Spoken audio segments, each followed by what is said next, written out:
ہو جائے گی, آپس میں دوریاں گھٹیں گی, محبتوں کا ماحول پیدا ہوگا. تو محبتوں کو پیدا کرنے کے لیے گھمنڈ کا پتلا نہیں بننا ہے, بلکہ عاجزی اور خاکساری کی تصویر بن جانی ہے. جب کوئی نشاندہی کرے کہ آپ یہ غلط کر رہے ہیں, گھمنڈ کا پتلا نہیں بننا ہے, بلکہ فوری طور پر ایکسپٹ کر لینا ہے کہ ہاں ہم سے یہ خطا ہوئی ہے, اب اپنی خطا کی درستگی کر لینی, اصلاح کر لینی ہے. مغرور ہمیشہ ذلیل ہوتا ہے اور عاجز و خاکسار ہمیشہ سرخرو ہوتا ہے. اللہ کے رسول کہتے ہیں جو اپنے من میں بڑا بنتا ہے, اللہ اسے لوگوں کی نگاہوں میں خنزیر اور کتے سے بدتر بنا دیتا ہے.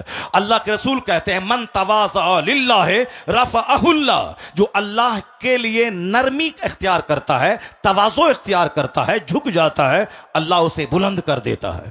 اب وہ اپنی نگاہ میں تو چھوٹا ہوتا ہے, لیکن لوگوں کی نگاہوں میں اللہ اسے معظم اور محترم بنا دیتا ہے. اور جو اپنے من میں بڑا بنتا ہے کہ میرا گھر, میری بلڈنگ, میری گاڑی, میری بیوی, میری بیٹی, میرا داماد, میرا نوکر, میرا چاکر, میری نوکری, میری فیکٹری, میری ملازمت, میرا مال, میرا مارکیٹنگ کمپلیکس, میرا میرا میرا میں جو کرتا رہتا ہے, تو وہ اپنے من میں تو بڑا بنتا ہے کہ میرے سے اچھا گاؤں میں کون کھاتا ہوگا, میرے سے اچھا گاؤں میں کس کے گھر میں ٹائلز لگا ہوگا, میرے سے اچھا گرینائٹ کون لگایا ہوگا, میرے سے اچھی گاڑی کون چلتا ہوگا. میں تو حضور کیا کہتے ہیں کہ جو اپنے من میں بڑا بنتا ہے, اللہ اسے فی اعین الناس, ان دا آئیز آف پیپل, لوگوں کی نگاہوں میں اسے خنزیر اور کتے سے بدتر بنا دیتا ہے. لوگوں کی نگاہوں میں اللہ اسے خنزیر اور کتے سے بدتر بنا دیتا ہے. اس لیے ایک قوم مسلم کفار و مشرکین کی سوسائٹی سے اپنے سماج کو, وہاں سے اسپرٹ مت لے, وہاں سے ڈارکنیس مت لے, وہاں سے اندھیرا مت لے, بلکہ اپنے سماج کو اجول کر, اپنے سماج کو روشن کر, اپنا سارا غرور مٹا دے, اپنا سارا گھمنڈ مٹا دے, اپنے دل میں پیدا ہو نفس کی ساری شرارت مٹا دے, مصطفیٰ کو مان لے, مصطفیٰ کی بات مان لے. تیرے گھر میں محبت کا ماحول, سماج میں محبت کا ماحول, سوسائٹی میں محبت کا ماحول, پھوس کے گھر میں رہے گا, محبت کی جنت میں رہے گا. نعرہ تکبیر, نعرہ رسالت, مذہب اسلام. ورنہ مکان تو سب بنا رہا ہے, گاڑیاں تو سب خرید رہا ہے, اس قدر سستا ہے مکان کہ جو تیرے گھر میں گائے چراتا تھا وہ تجھ سے اچھا گھر بنا رہا ہے. جو تیرے باپ دادا کے گھر میں, جس کو اپنی زبان میں کہتے ہیں باپ کی گوڑی میں, جو بیل کے لیے گھاس کاٹتا تھا, آج وہ بلیٹ پہ چل رہا ہے, 7 لاکھ کے بلیٹ پہ. کیا رہا؟ یہ دنیا ذلیل ہے, ذلیلوں کو زیادہ دی جاتی ہے. یہ دنیا کی وجہ سے کسی کو عزت نہیں دی جائے گی, چونکہ آج دنیا اتنی سستی ہو گئی ہے. یہ دنیا مشرکوں اور کفار کو زیادہ دی جا رہی ہے. اگر قرآن پڑھ لیے ہوتے تو کبھی غریبی کا شکوہ نہ کر دے, اور کبھی کسی مالدار کفار و مشرکین کو دیکھ کر اپنے ایمان کا سودا نہیں کرتے. اپنے بال بچوں کو بتائیں کہ قرآن میں اللہ نے کہا ہے زینا للذین کفروا الحیات الدنیا ویسخرون من الذین آمنوا والذین اتقوا فوقهم یوم القیامہ. اللہ کہتا ہے دنیا کی زندگی کفار و مشرکین کے لیے سجا دی گئی ہے. The life of this world has been decorated for disbeliever. اس دنیا کی زندگی جو اللہ کو نہیں مانتا ہے, جو مشرک ہے, اس کے لیے اللہ نے دنیا کی زندگی سجا دی ہے. دولتوں سے, صحت سے, تندرستی سے, خوبصورتی سے, حسن و جمال سے خوب سجا دیا ہے. وَيَسْخَرُونَ مِنَ الَّذِينَ آمَنُوا, اور یہ کفار و مشرکین مسلمانوں کو دیکھ کر ہنستے ہیں, صاحب ایمان کو دیکھ کر ہنستے ہیں, ان کی غربت کا مذاق اڑاتے ہیں, ان کے کچے گھر کا مذاق اڑاتے ہیں, ان کے کثرت سے بچہ پیدا کرنے والے سسٹم کا مذاق اڑاتے ہیں, ان کے بال بچوں کے جاہل ہونے کا مذاق اڑاتے ہیں, ان کے مدرسوں, ان کی مسجدوں کا مذاق اڑاتے ہیں. یہ نماز لے کے رہ گیا, دنیا آسمان پہ پہنچ گئی, لوگ چاند پہ پہنچ گئے, یہ نماز لے کے بیٹھ گیا. یہ دلوں کو تکلیف دینے والی باتیں ہر قدم قدم پہ مشرکین کر رہے ہیں, تاکہ ہم کو اس قدر اندر سے توڑ دے کہ اس کا موہ اسلام سے بھنگ ہو جائے, ان کے دل میں جو مصطفیٰ کی محبت ہے وہ نکل جائے, اس جو اسلام کی خاطر جان دینا چاہتا ہے یہ کوالٹیز کے اندر سے ختم ہو جائے. اس لیے بار بار یہ ہمارے پیغمبر کے خلاف, بار بار ہماری مسجدوں کے خلاف, بار بار ہمارے مدرسوں کے خلاف. کیا امریکہ, کیا جاپان, کیا چائنا, کیا ڈنمارک جیسے ملک کے سربراہ لوگ قرآن پاک کو جلا کے کیا حاصل کرنا چاہتے ہیں؟ قرآن پاک کو ٹوائلٹ روم میں ڈال کے کیا حاصل حاصل کرنا چاہتے ہیں، قرآن پاک تو ایک کتاب ہے، fountain of knowledge and wisdom ہے، وہ اللہ کی کتاب ہے، اس میں تو اخلاق کی، مروت کی، احسان کی، فریٹرنیٹی کی، برادرہوڈ کی، ایکویلٹی کی، مساوات کی، لو کی، پیس کی باتیں ہو رہی ہیں، مگر یہ اس کتاب کو جلا کے کیا حاصل کرنا چاہتا ہے؟ البتہ اے مسلمان، میں آپ سے کہنا چاہتا ہوں، یہ چند کم پڑھے لکھے لوگ اگر آپ کے قرآن کے خلاف، آپ کے پیغمبر کے خلاف بولتا ہے تو آپ کو نرفس ہونے کی قطعی کوئی ضرورت نہیں ہے، ان کے پاس علم نہیں ہے، یہ نفرتوں کا چشمہ پہن کے بولتے ہیں۔ 7 سمندر پار کا ایک بہت بڑا رہنما، ایک بہت بڑا رائٹر، ایک بہت بڑا پڑھا لکھا آدمی وہ کیا بولتا ہے؟ جس 7 سمندر پار سے ہوائی جہاز ملتا ہے، جس 7 سمندر پار سے مائکروفون ملتا ہے، جس 7 سمندر پار سے موبائل، لیپ ٹاپ، کمپیوٹر، یہ ساری چیزیں ہندوستان کا کوئی بہادر نہیں بنایا ہے، یہ ساری چیزیں امریکہ اور یورپ سے آ رہی ہیں، کیونکہ ہندوستان کے لوگوں کو آپس میں لڑنے سے فرصت نہیں ہے، اس کو ٹائم برباد کرنے سے فرصت نہیں ہے، اس کے نزدیک ایک ایک منٹ قیمتی ہے، تو وہ محنت کیا دماغ جلا یا مائکروفون دے دیا۔ اب دنیا کے کروڑوں لوگ مائکروفون سے فائدہ اٹھا رہے ہیں، جو آواز 50 قدم تک نہیں جا سکتی تھی، 2 کلومیٹر دور تک آواز پہنچ رہی ہے۔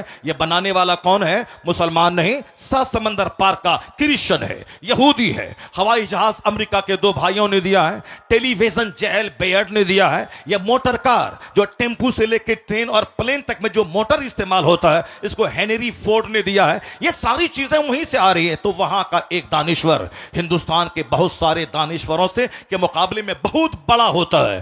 بھلے ہی ہمارا ملک ہندوستان ہے، ہم اس ملک سے ذرے ذرے سے پیار کرتے ہیں، البتہ جو کوالٹی ہے اس کو تو ماننا پڑے گا، جو ہماری کمزوری ہے اس کو تو ماننا پڑے گا۔ اب ہمارا بیٹا وہ بندر ہے، ہمارا بیٹا چھچندر ہے، چپراسی بھی نہیں بن پایا، وہ گھومتا رہا، ادھر ادھر منہ دیکھتا رہا، وہ سب چپراسی بھی نہیں بنا۔ اب تو باپ تو کہے گا کہ بیٹا ہمارا بندر لگ رہا ہے۔ اب ایک باپ دن بھر میں 50 بار اپنے بیٹے کو بندر بولتا ہے، چھچندر لگ رہا ہے، بندر لگ رہا ہے۔ یہ باپ کا دل جلتا ہے کہ دوسرے کے بیٹا لائر بن گیا، بیرسٹر بن گیا، سائنٹسٹ بن گیا، پروفیسر بن گیا، ویگیانک بن گیا، اور ہمارا بیٹا بندر اور چھچندر بن گیا۔ یہ باپ کا دل جلتا ہے، تب وہ اپنے بیٹے کو بندر چچندر کہتا ہے۔ تو اب ایسا نہیں کہ صاحب ہم کو اپنے بیٹے سے نفرت ہے، ہمیں اپنے بیٹے سے نفرت ہے، ہمیں اپنے بیٹے سے دشمنی ہے۔ یہ دشمنی میں نہیں، یہ پیار سے بول رہا ہے کہ وہ بیرسٹر بن گیا اور تم، ہمارا لال تم کو بیرسٹر بننا تھا اور تم بندر بن کے رہ گئے۔